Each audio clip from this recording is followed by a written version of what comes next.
On January 15, 2022, the uninhabited volcanic island Hunga Tonga-Hunga Ha'apai erupted violently, creating worldwide shockwaves, sonic booms, tsunamis, and powerful winds, all while blanketing surrounding islands in 2 centimeters of ash. It was a fatal eruption, and its impact on nearby communities was further compounded by the disruption caused to emergency services.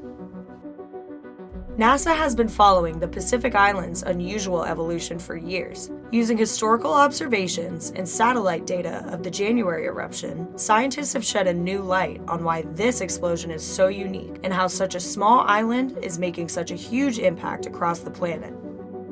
It gave us a window into a rapid-paced life history of an island that we can compare to hundreds of other islands in the oceans over time. And these islands are sensitive indicators for the activities of climate, environmental change, and we can project them forward even to other planets. So what an opportunity.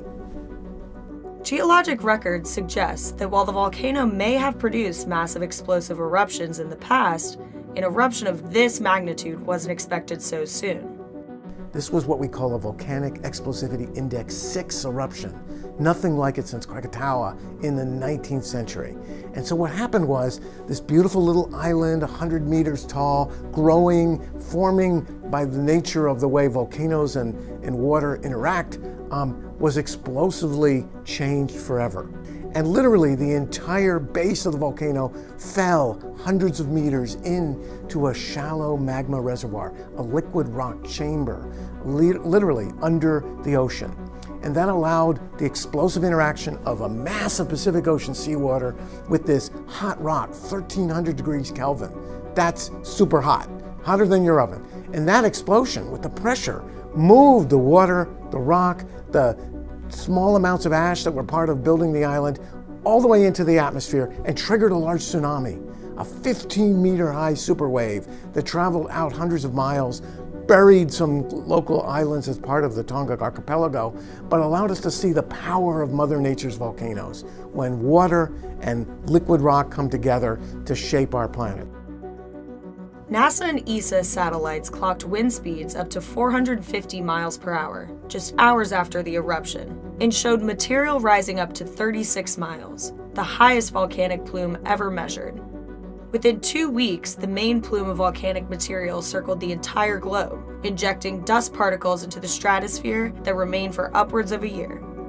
NASA also found that the volcano injected a tremendous amount of water vapor into the Earth's stratosphere. The increase of water vapor, which traps heat, could modify atmospheric chemistry and have a warming effect on the Earth's surface.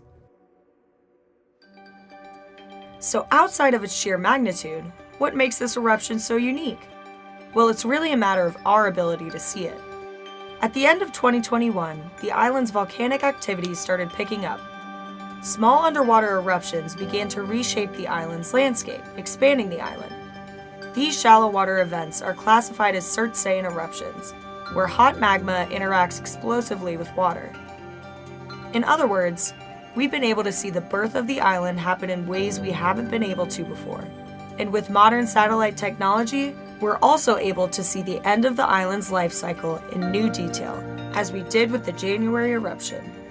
This has happened in Earth history, in famous places like Yellowstone, Taupo, New Zealand, Krakatoa, and now in the island nation of Tonga. And so we have an opportunity, 21st century techniques, laser altimeters like ISAT-2, satellite techniques that can see at scales of sub-meter, put those together and tell a story of the birth and death of this island.